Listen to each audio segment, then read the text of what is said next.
Hi everyone, welcome to the channel, welcome to another video. So, today I'm doing the finish review to the P-40. Now, the P-40 overall wasn't a bad kit. There are definitely some areas of this kit which weren't great, could have been improved, but then it was only £3-4 I think from my local Aldi. My local Aldi shop. So £4, I mean, it is a bargain because this kit would probably retail for about a tenner. So yeah.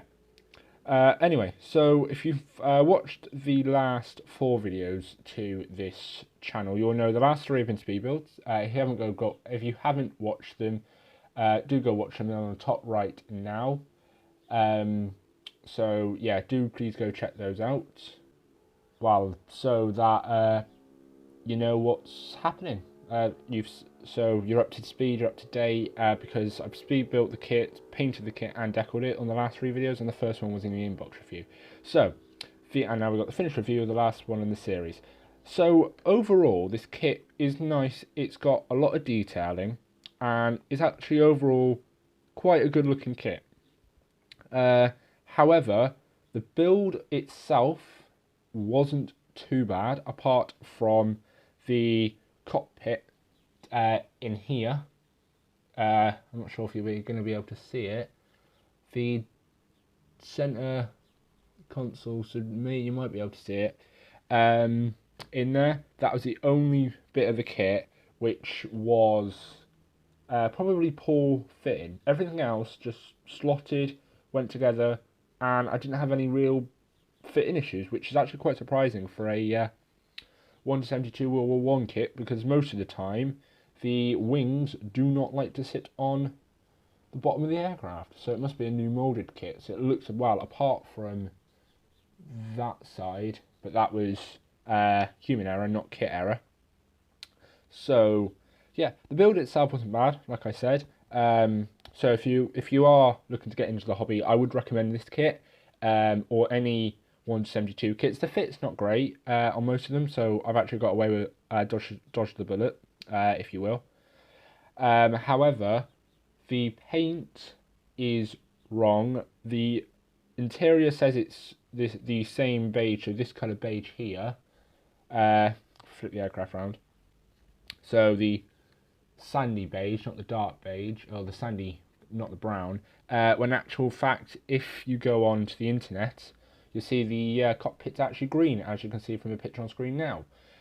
So that's the only bit of the kit that's not accurate. The painting of the cockpit. Oh, and this nose, which is currently grey because I'm waiting on waiting for red paint, because the tip of the propeller on the P-40 is red, as you can see now, and as you can see on the instructions, it says it's black. Same with the interior, it says it's beige. Both pictures are on screen now, so you can see what I'm on about. So, the paint in itself wasn't too bad. It actually surprisingly stuck quite well, and actually, it could be more down to the way I painted. But if you haven't seen the painting, again, do go watch it. But it wasn't a bad build. It wasn't actually bad to paint. It was actually quite easy to paint. I mean, it is only 1, 2, 3 colours. 4 if you include the wheel well green. Oh shit. And they also while I'm on the topic of paint, on the propellers there's a little yellow. I haven't got any yellow paint either. There's a little yellow tip on each 3 of the props, and for some reason that ain't included on the kit. So again, that's another problem. So overall, the paint itself was actually quite nice. If you paint it correctly, you get a really nice finish, and it's really, really smooth. And you can see all of the detail on the aircraft. The decals. Now, that was last week's video. If you haven't gone and seen that, I did test it out with no voiceover last week. Do let me know if you want voiceover or not, because now you've got both. Anyway, back onto this kit. The decals. Now, they were shit. I'm not going to lie, they were appalling. They really were really thick. They felt more like stickers than they did decals. And there isn't much thickness between them. But and it only comes with experience telling how shit decals are. I mean, I've been modelling for 4, maybe 5 years now. Again, I've not done that many kits. Well, I've done a lot of kits. You just go through my channel. But I think every single kit I've actually done, apart from 1, 2, are on my channel. So maybe 3. Otherwise, every single kit I've ever done is on the channel somewhere over the last, probably ranging over the last 3 years. Anyway, I'm going off on a tangent. The decals would not stick. They took forever to come off the backing paper, saying that I did use cold water, so that was human error. And they just do not like the decal fix. I don't know if that's, again, human error or the actual decals. They just did not like it. Even when they were on, they just wouldn't move into position. After a good fight with the decals, I finally got them on. And obviously decals are usually really fragile. They only take a little tear to rip. But you can see both names are actually slightly deformed. Like the G tore off as I was putting it in the water. Like the actual decal paper itself had a massive crease in it, which therefore made the decal wrong. The underside decals surprisingly were all right. Those two weren't too difficult. Now the ones on the tail, these ones here, were a right pain in the ass to get lined up, because there's a little cut, like a 45-degree cut, which sits on the tail. As you can see, there's a 45-degree on the red. It sits nicely on the tail.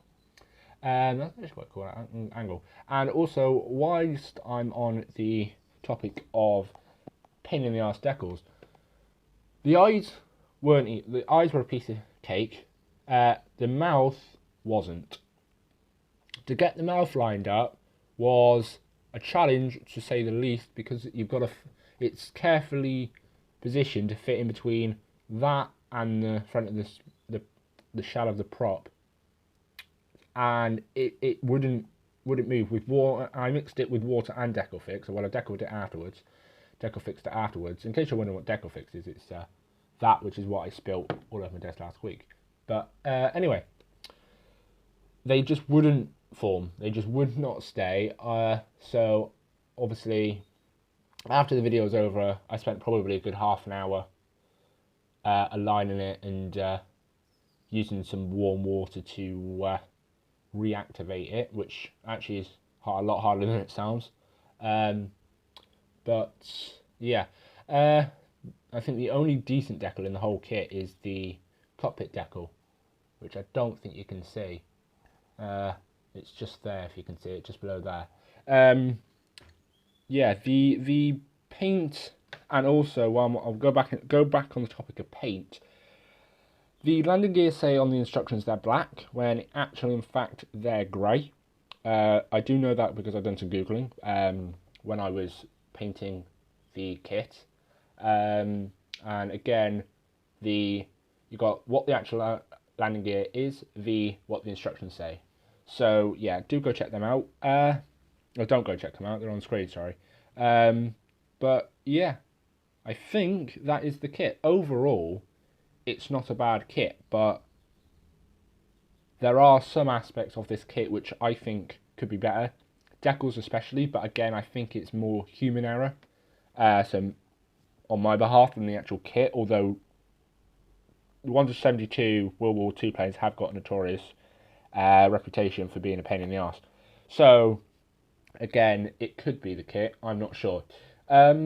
So if you are looking to get into the hobby, I would recommend the Tomahawk. It is a decent kit, and it's not too difficult. There's only, how many parts? Let's have a look. There's only 47 pieces. So if you're looking to get into the hobby, it's ideal, really. So yeah, that is it for this video.